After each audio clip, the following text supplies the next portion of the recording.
Good evening, everyone, and welcome to the Brian Crombie Radio Hour on Saga 960. David Perry is my guest tonight. We're going to talk about Canadian defense spending, procurement, what's going on.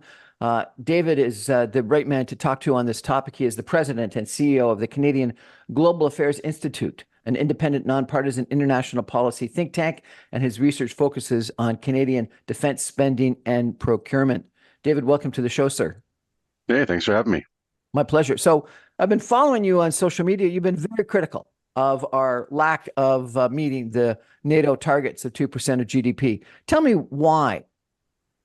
There's a bunch of reasons. One, it's a reflection of underinvestment in Canadian defense and security and furthering our own national interests, which I think is kind of the first and foremost the biggest reasons Canada should be concerned about it.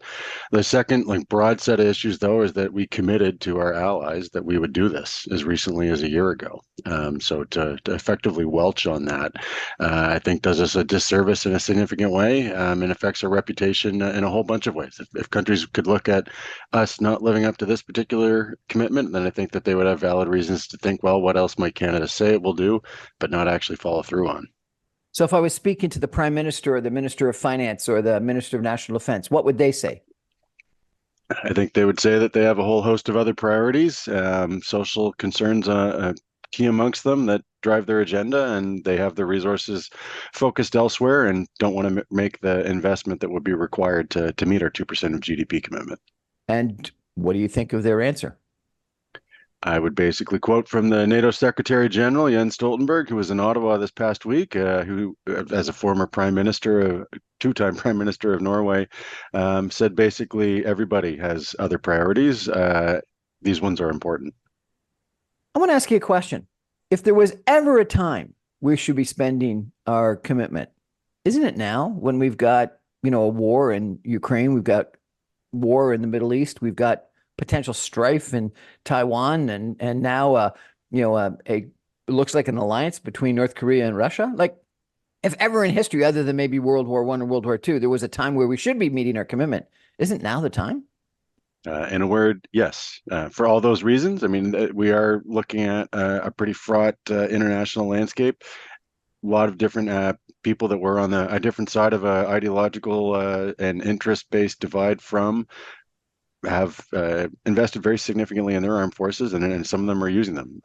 The Russians right now, the Chinese threatening to do so with respect to Taiwan and some other places in the Pacific.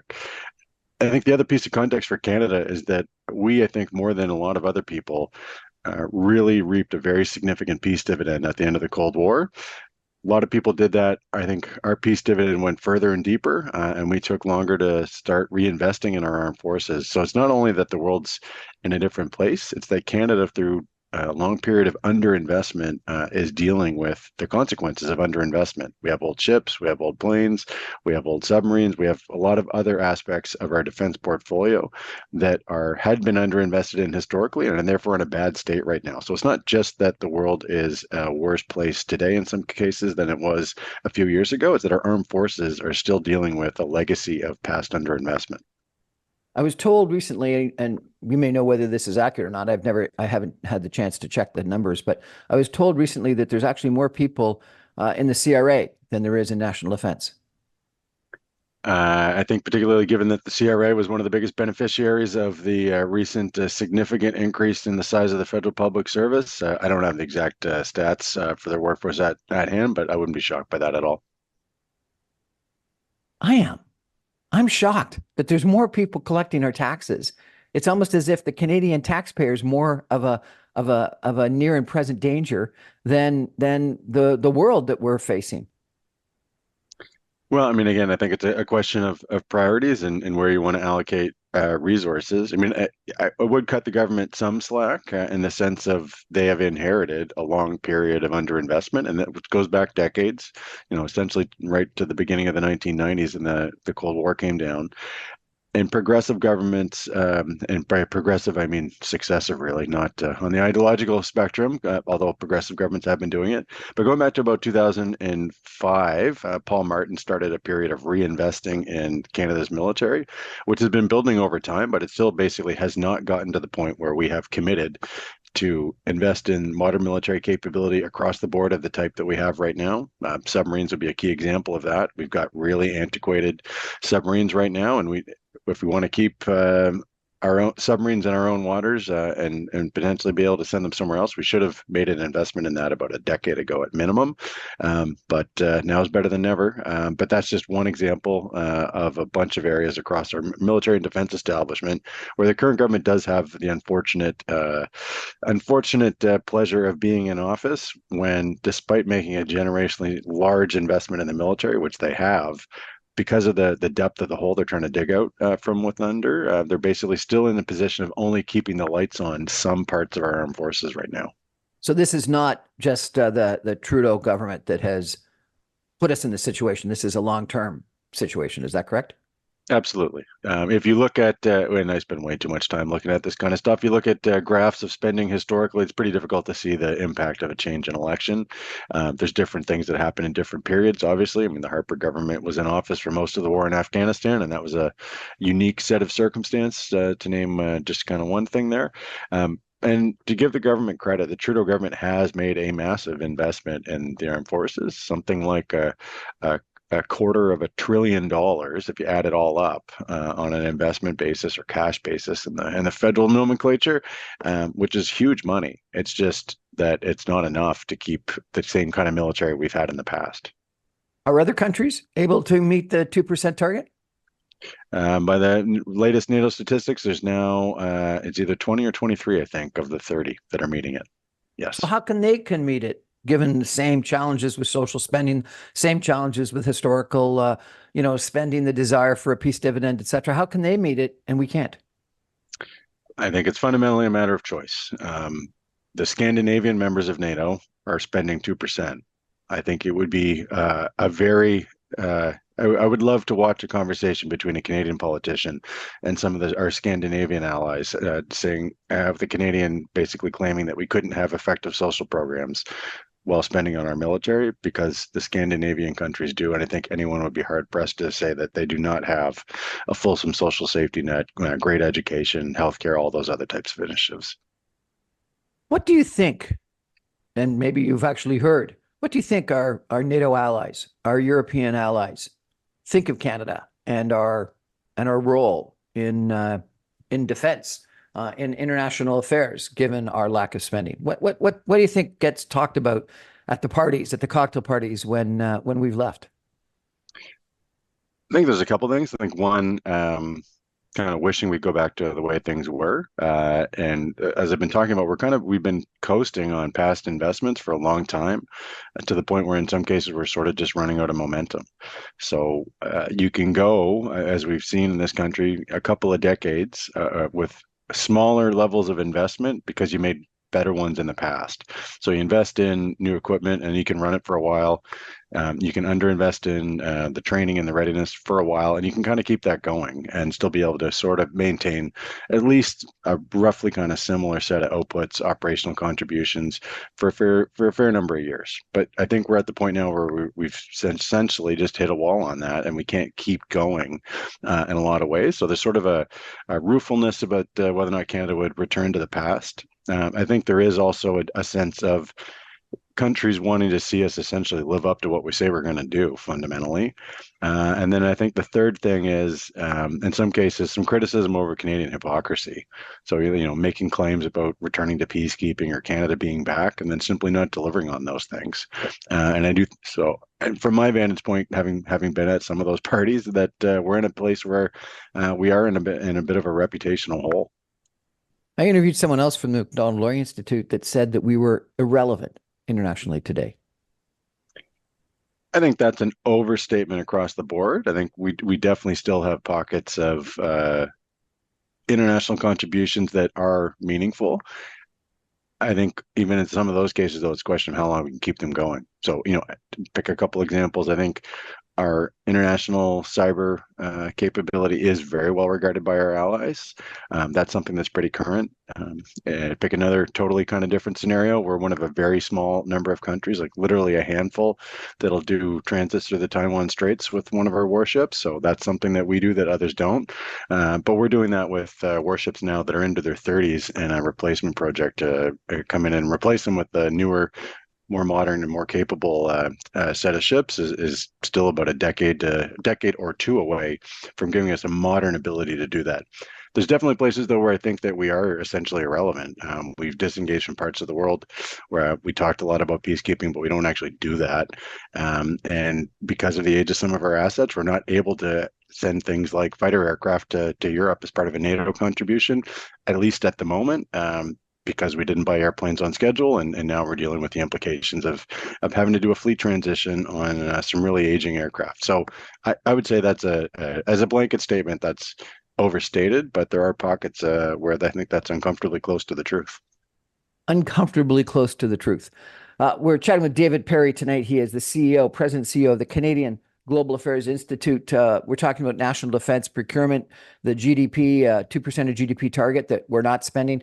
We're going to take a break for some messages and be back in just 2 minutes with David Perry, talking about what's our place in the world and what have we got to do to meet our obligations. And then what if things get worse? What if things get worse? What could Canada possibly do? Stay with us, everyone. Back in 2 minutes.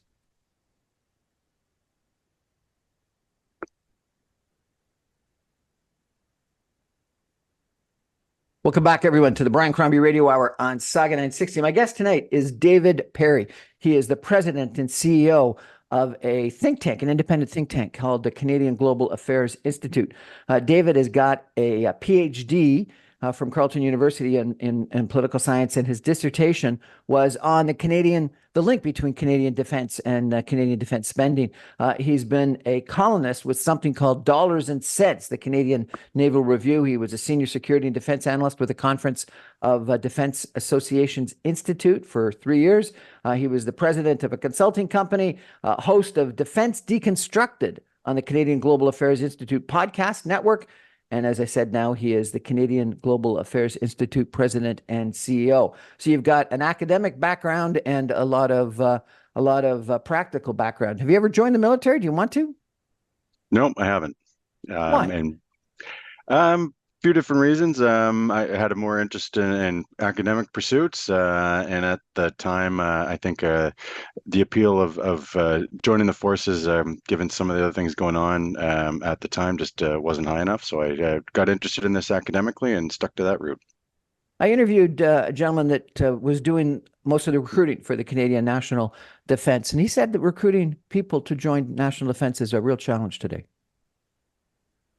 Certainly getting people into the forces is a big challenge. We're in a really strange spot with that. I mean, I think the recruiting effort has gone pretty well. Last year they had right around 70,000 people apply to join the forces, which is a multi-year high in terms of the number of people actually going in and filling out applications.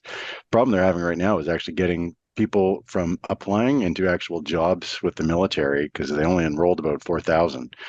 So they kind of Hold it.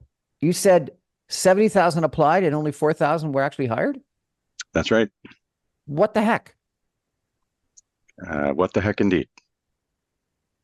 That makes no sense. When we need more people, we're trying to get more people. 70,000 people applied it, and we only hired 4,000. Like, what's going on? Do we just not have trainers? Do we not have supervisors? Do we not have HR people that can, onboard them? What's going on? I think there's a whole bunch of things, but I think your reaction is the right one. We're not having a problem getting people to be interested in joining the military. We're having a problem getting people into the military through their enrollment system, getting medically screened, getting security screened at the right time, or changing some of those policies and getting them actually into the military. But I think that is the number one problem our armed forces face right now. It's a more important thing, I think, actually, than the money. Because if you provide the money, if you don't have any people to operate any of these new pieces of equipment, then you haven't really accomplished all that much.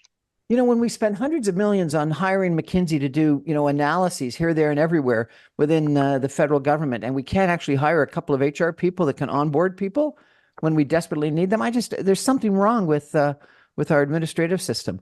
Let me go back to, I think what your whole thesis is about, and you've written a couple of articles on this procurement, if I could. Um, from a layman's standpoint, my sense is that we just haven't done anything right. And I'd like you to, address this if I could. So we've been talking about jets, it seems, for like, I don't know, 2 decades. And we went back and forth on what the jet was and whether it was going to be a Canadian jet or an American jet or a European jet and how much was going to be Canadian content. And then finally, after, I may be wrong here, but it seems like 2 decades of debate or navel gazing, we finally decided to buy the jet that Harper had recommended back, quite a while ago. On frigates, we've been talking about frigates, it seems, for a long time, and that we didn't have a shipbuilding industry in Canada, and we needed to do that. And finally, I think that we're starting to let some contracts to build frigates. You mentioned submarines. I haven't even heard about submarines before. And then I chatted with someone else that called themselves an expert in military, and they said, Brian, we just don't have guns and ammunition and the basic stuff. And we've been donating some of it to Ukraine, and we haven't replenished our armaments. Tell me where we stand on procurement. So I think your reaction about our inability to take 70,000 people and get more than 4,000 into uniform, you could apply that to a whole bunch of parts of the government of Canada, federally writ large, and procurement's another microcosm of that.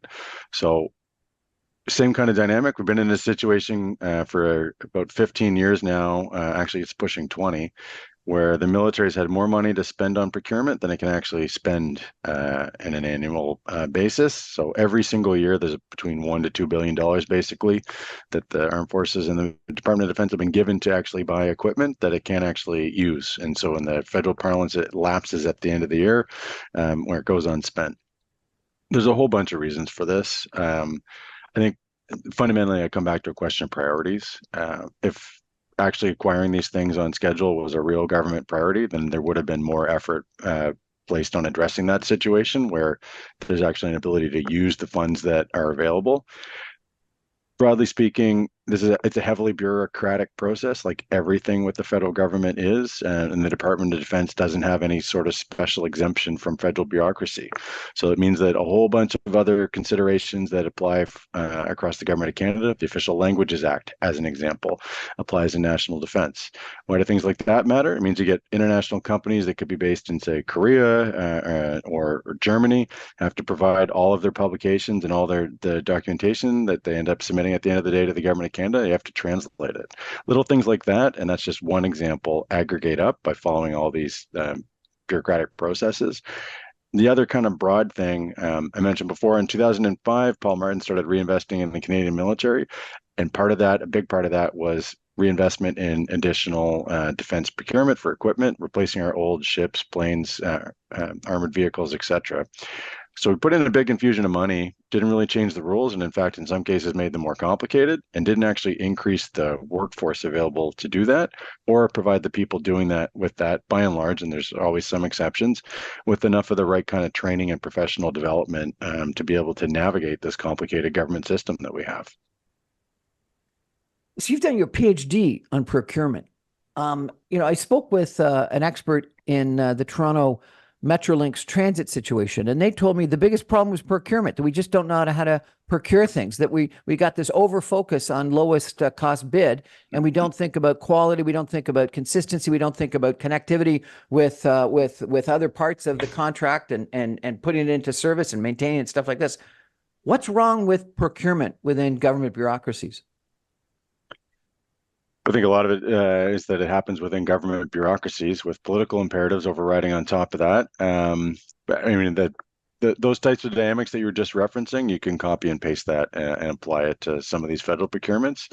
In a lot of cases, pursuing the lowest cost bid is objectively stupid, because what we want is something that provides the best value to people that have to go and literally have either their lives or other people's lives depending on it, not just working adequately, but it being better than the bad guy stuff. So an approach where you're getting into something, a plane or a warship, the idea that you'd want something that was literally the cheapest thing that barely made the requirement is asinine. But in some cases, and not specifically the ones I mentioned. I mean, that has been kind of the mentality of taking the cheapest thing available. We've tried to have more of a view about having a best value kind of approach, but we still really struggle with that. And I don't think, as you look across the different functions of government, acquisition, procurement, specialists, this kind of stuff, it isn't really valued to the extent that it should be as a professional skill set, something that should be valued in terms of your expertise in it.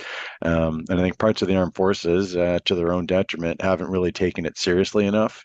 We have this dynamic where the people that articulate the kind of requirements and lay out and write the initial project documentation are oftentimes posted in from operational units, kind of thrown into a job in Ottawa they don't understand, that's hugely complicated and bureaucratic, and in too many cases not given enough training to really be successful at that.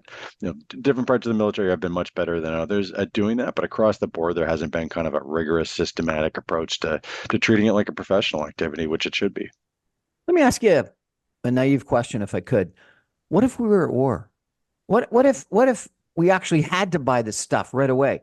My grandfather was vice president of an engineering company in Montreal during World War II, and he was seconded by C.D. Howe to become one of these dollar-a-year men in Ottawa. And he spent, I think it was about a year and a half, traveling up to Ottawa to effectively work with national defense, heading up a munitions program.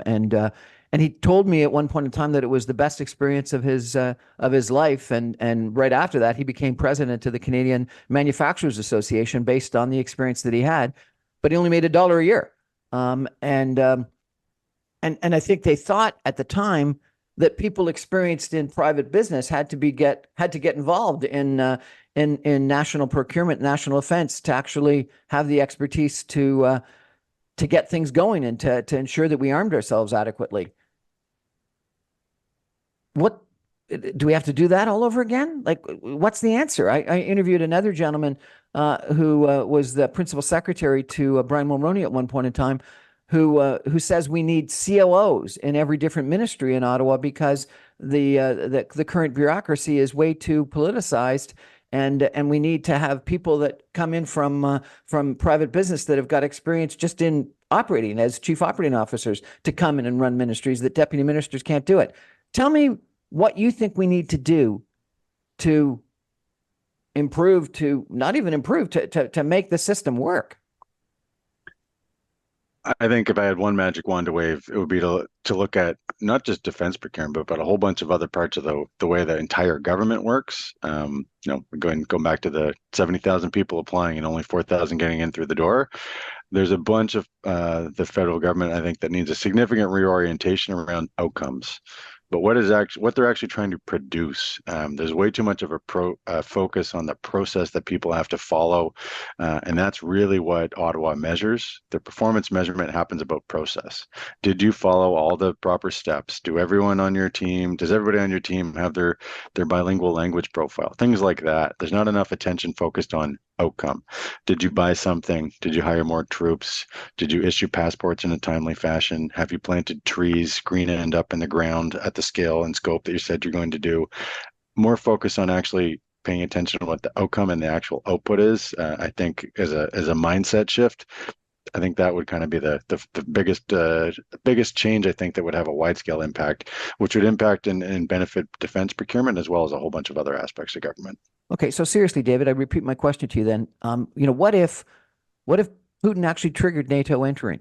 If he attacked Poland or something such that we had to get involved under, what is it, Article 5 of NATO, and we had to actively get involved to protect our allies in Eastern Europe. What would we do then? I think we would seriously struggle. We saw during the pandemic that the government when it can focus on basically one thing, then it can move things relatively quickly. Although I do think that past a certain point, there was a bit of excessive self-congratulation for how well we were doing things that people are supposed to do emergency planning for. That was an example of showing that basically if you can distill things down to kind of one simple problem set, you can focus on it. I think if that scenario that you described played out right now, that we would seriously flounder around for a long period of time. And part of the reason I say that, we've been having comments from our senior military officer, General Wayne, the chief of the defense staff, saying that Canada needed to go to a war footing in response to what Russia's been doing. And sitting here from my house in Ottawa, I have seen basically zero evidence of any of that happening. And a couple of kind of key metrics. Ammunition, you mentioned this earlier, pretty high demand right now. Ukraine's going through huge amounts of it. Canada actually makes it. And could make specific rounds for the most desirable kind of artillery ammunition that would be helpful for you, both for Ukraine and anybody else that wants to have artillery, which is essentially anybody with an army, including Canada. For 2.5 years now, we've been discussing spooling up production and haven't yet gotten there. And I think we have such a heavily bureaucratic, process-focused public service and public administrative system in Ottawa right now that if you were to hire in titans of industry at $1 a year, I wonder how many of them would last more than a month before they get fed up and leave right now. It's a pretty sorry state of affairs. I spoke with General Hillier, former chief of defense staff, and he told me that Haiti is one of the best examples because it was a complete embarrassment that we couldn't play the role in Haiti that we were requested to play. But he said it was still the right decision because there's no way we could have actually played that role because we didn't have the capabilities. What do you think about, is that a good example or not? I think it's a representative example. I think it's one that's probably got consequences. I think the Americans have sort of looked to us as being able to be useful and help out with a few things, not everything in the world, but Haiti's been one of them. And so the fact that we were in a position where we said no repeatedly to helping out in Haiti, and granted, Haiti's a mess in all kinds of different ways, and I think it's a really difficult problem set. But that's a representative example right now. I think beyond the mission in Latvia, our Canadian Army right now is not in a position to do very much more at all. It can probably go help rescue some people if they had to evacuate them from a war zone, and it can do a little bit of domestic response. But I think there's a lot of people in the planning sectors in Ottawa right now hoping that it rains a lot more this summer than it did last summer, because if they have to go support fighting fires the same way they did in 2023, the Canadian Army is going to be in a big challenge to be able to do that and keep staffing our mission in Latvia. You know, David, I apologize. We're going to have to take another break and maybe we can come back and talk about this, but there's a war going on in Eastern Europe. There's a war going on in the Middle East. There's a risk of war in Taiwan or Korea. And you're saying we don't even have the ability to fight fires in Western Canada? Like, seriously? Anyway, we got to take a break and we're going to come back in 2 minutes and we got to get David Perry to tell us the truth here. This is a shocking situation. Stay with us, everyone. Back in 2.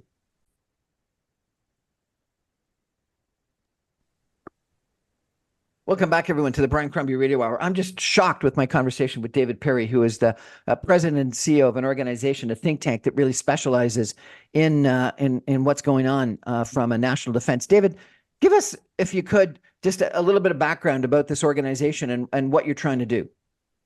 Sure. So we've been around a little bit more than 20 years. We've got an office in Ottawa and Calgary, and we're proud of our Western origins and continued presence. We're trying to advocate for smart international policies that advance Canada's national interest by helping raise the level of awareness and discourse and understanding of the link between international policies, both kind of traditional foreign policy, international trade, defense, security, and the export of Canadian natural resources and energy in particular, with Canadian prosperity and contributing to a positive role for Canada internationally. So I was interviewing a guy by the name of Marcus Kolga from the Macdonald-Laurier Institute in January of, I think it was 2022, before Russia invaded Ukraine. And the vast majority of commentators at the time and the media were saying, nothing's going to happen. And Putin wouldn't be stupid enough to actually invade Ukraine. And Marcus was saying, no, Brian, and he was saying it to a lot more people than just me. But, Putin's massing numerous different people, numerous, troops on the borders of Ukraine, and said, listen to history. And, he warned us this because he effectively is repeating what happened in World War II with his 2014, invasion of Eastern Ukraine, and the previous takeover of Crimea. and that a lot of the things that he were doing were very similar to what, frankly happened previous to World War II. And he said, I think it's going to happen. This is going to be just like September the 1st, 1939, in the invasion of Poland and Blitzkrieg. And it turned out to be pretty close to that, though thankfully they didn't get to Kiev. What's your assessment of the risk today of expanded war? And let me preface that by saying one more thing, and that one of the things that made World War II so terrible was the fact that we had three arenas of war. We had a war in Europe, we had a war in the Middle East, and we had a war in Asia Pacific. And are we repeating ourselves? We've got obviously what's going on in Ukraine, and to compound that with what's going on in Gaza today. And just last week I read articles about Lebanon might get involved, and we all know that Iran may get involved, and the Houthis from wherever they are from might get involved or are involved. And then the article this morning is that we've got to do something desperately to stop this alliance between Putin and North Korea. So, am I just being overly dramatic and worried, or is this a risk? I think it is a real risk. I mean, the best thing we could do is be prepared for it like it was real and then have it not materialize. Either because we assessed it wrong or because in preparing, we created enough of a deterrent effect that the bad guys don't do the things we don't want them to do. To go to your comments that Mark Kolga made, my assessment at the time was that I'd been doing some interviews and saying the last time that there've been that many troops amassed on the border of a state was back in 2003, right before the Americans rolled into Iraq. So to look at the Russians having pre-positioned tens and tens of thousands of troops and pieces of equipment to think that they weren't going to use them was a little bit foolish. But I think for a lot of people in the West, they looked at that and basically couldn't understand how the Kremlin was making its calculations, and because it sort of went against our own value assessment about what made sense and what would be a smart or wise thing to do. There was an overconfidence that it wouldn't happen because it made no sense to us. And I think that's an indicator of our inability to really put ourselves in the shoes of these autocrats that are sitting on significantly increased, modernized, expanded militaries in Russia and in China in particular. And where that matters, I think, for Canada is that for a long time we've looked at, and in the military in particular, you look at assessing whether or not something is a threat. There's two components to that. Do they have an ability to do something you don't want? So do they have an armed forces with a lot of people, sophisticated weapons? That's one aspect of it. And the second part is, do they have the intent to use them? I think we basically have watched significant expansion on the first part of that, increased militaries, more sophisticated militaries, modernized militaries, expanded militaries in several different autocracies, two of them, great powers, arguably, both Russia and China, and said, well, they're modernizing all these things, but we don't believe they're actually going to use them in a way that we won't like to see. So Ukraine was really difficult for us to digest, I think, in part because we just couldn't put our heads in the shoes of the people staffing the Kremlin, surrounding Putin and Putin himself, in the same way that I don't think we have any real meaningful insight into what's happening in Beijing. And the concerning part there is that even if you were 100% right today in assessing that, well, these people may have these really sophisticated, modernized militaries, and you're correct on the day you assert or believe that they aren't going to use them in a way you don't want, a country can change how it wants to do something. It can change its intent in a matter of hours or days. It takes, as we're seeing in Canada, a very, very long time to build up the actual military, the actual hard assets to be able to do something about it. And I think that we've spent too long assuming that, well, they're doing some modernization, but they're not going to use it in a way we won't like. Therefore, we can kind of coast, and we don't need to reinvest in our own armed forces. So that if one of those autocracies wanted to do something through our Arctic to hit different targets in North America, as an example, we didn't really take it credibly enough, and we're now very lately recognizing that that's a real concern for us, and we're only just now starting to make some meaningful reinvestments to do something about it. So let's take a couple of these projects one by one, if we could. Jets, tell me where we are on. Is it CF-18s that we're currently ordering?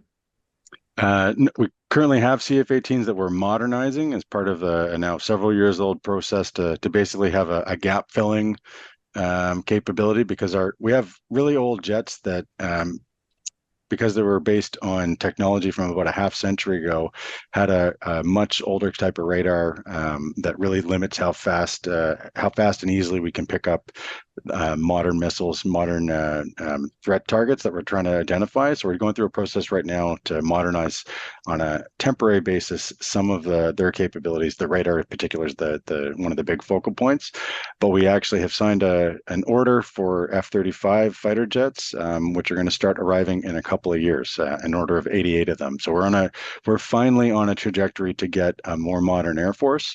It's just going to take another probably 5 to 10 years before we actually have one that we can use. 5 to 10 years. And do That's we have the assuming that pilots that can fly them? having the pilots to fly them and having the technicians to maintain them are, I think, going to be some serious difficulties for Canada, because we don't have enough of either at the moment right now.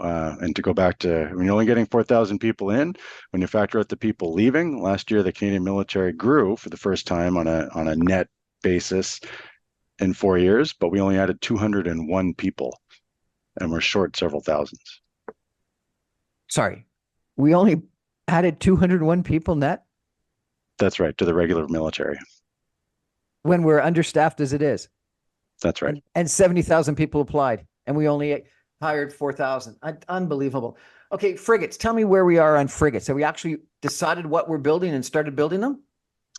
We've decided what we're building. There's going to be a cut steel ceremony next week on the new ones.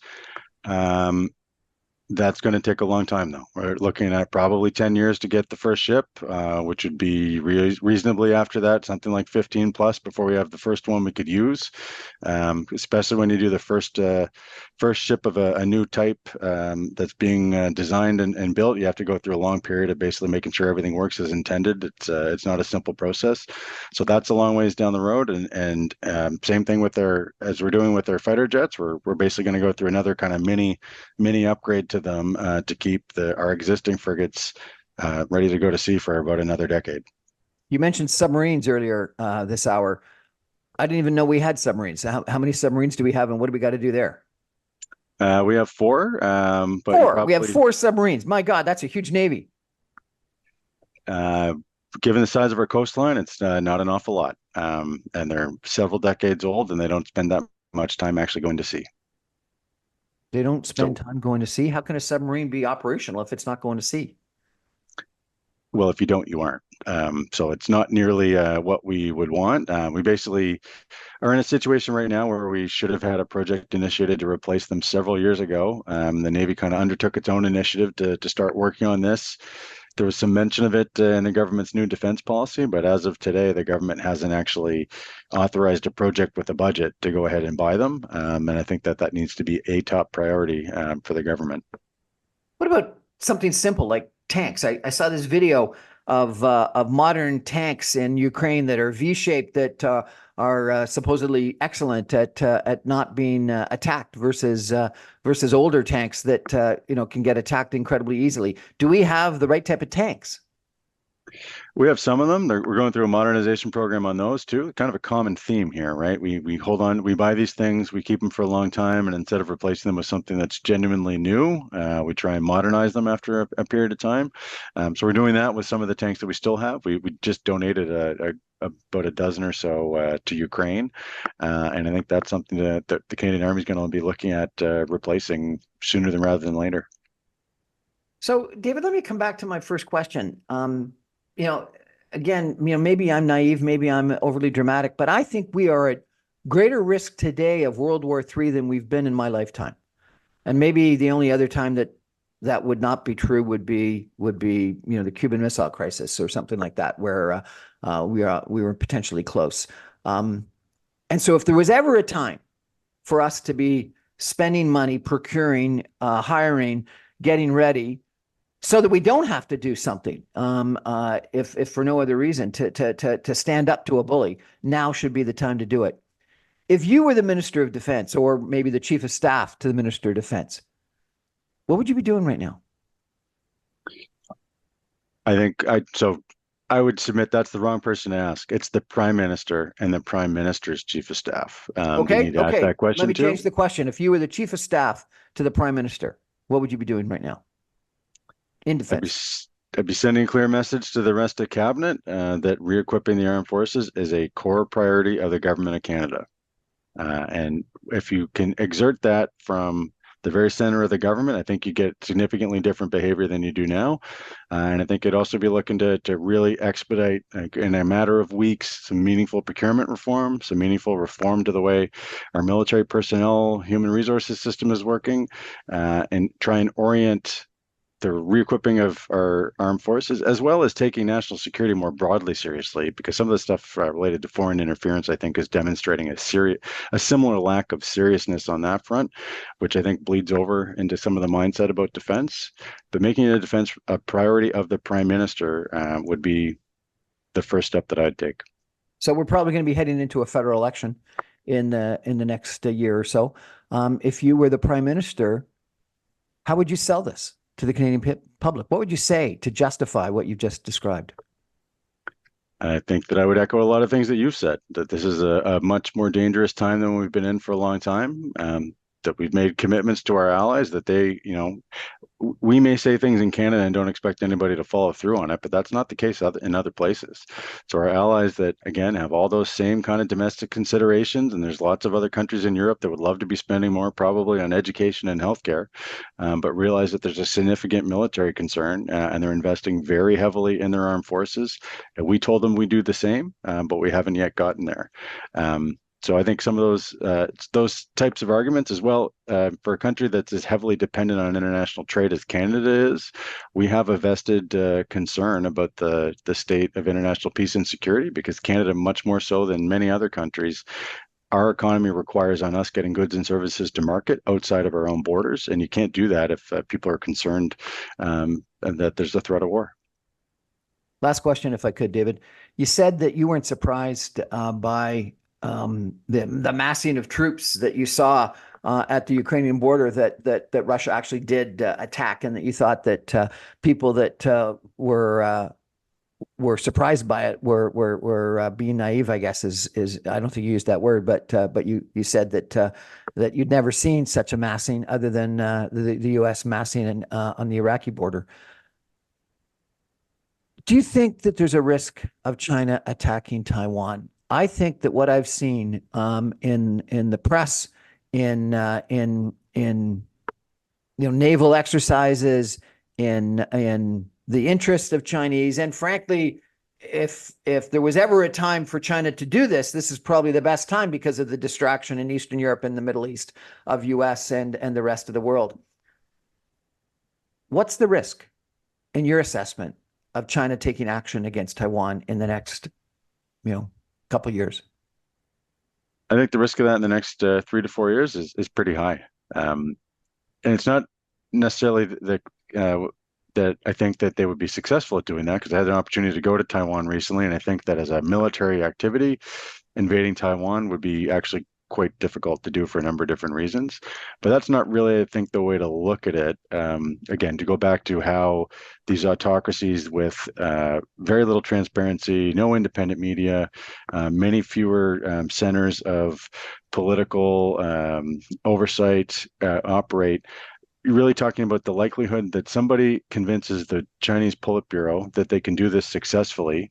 And there's a lot of incentives for their military to tell the bosses that everything on their side looks great, and very little incentive, same thing with the Russians, for people to say, actually, these plans are half-cocked. And even though you've been spending a huge amount of money modernizing these forces, they're still not going to cut it.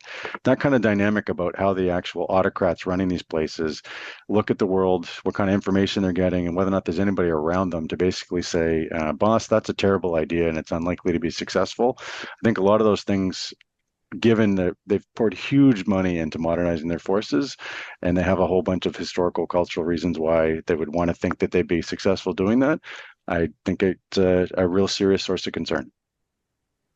David Perry, President and CEO of the Canadian Global Affairs Institute. Really appreciate you joining us today, and frankly, raising a bunch of concerns. And the lack of hiring, the lack of procurement, the problem with bureaucracy and political influence in procurement, the lack of realism in regards to how we're viewed internationally. the lack of preparedness for anything that might happen worldwide that's worse than what's currently happening, and frankly, even what's currently happening. The lack of commitment that you see and that is obvious, I think is very concerning and scary. And I wish you were the chief of staff to the Prime Minister. So thank you, David. I really appreciate your comments tonight. Yeah, great for joining you. That's our show for tonight, everybody. Thank you for joining us. I remind you, I'm on every Monday through Friday at 6 o'clock on 960 AM. You can stream me online, even from Ottawa at www.saga960am.ca. All my radio shows go live on social media and YouTube, etc., and my website, briancrombie.com, as soon as they go to air. Thanks for joining us, everybody.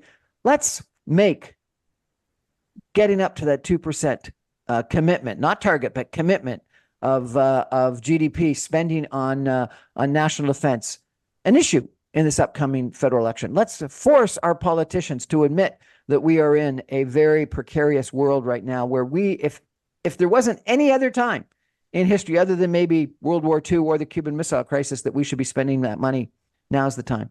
Let's make sure that we make it an issue, and we ask our politicians what they're going to do on national defense. Thanks, everybody. Good night, David.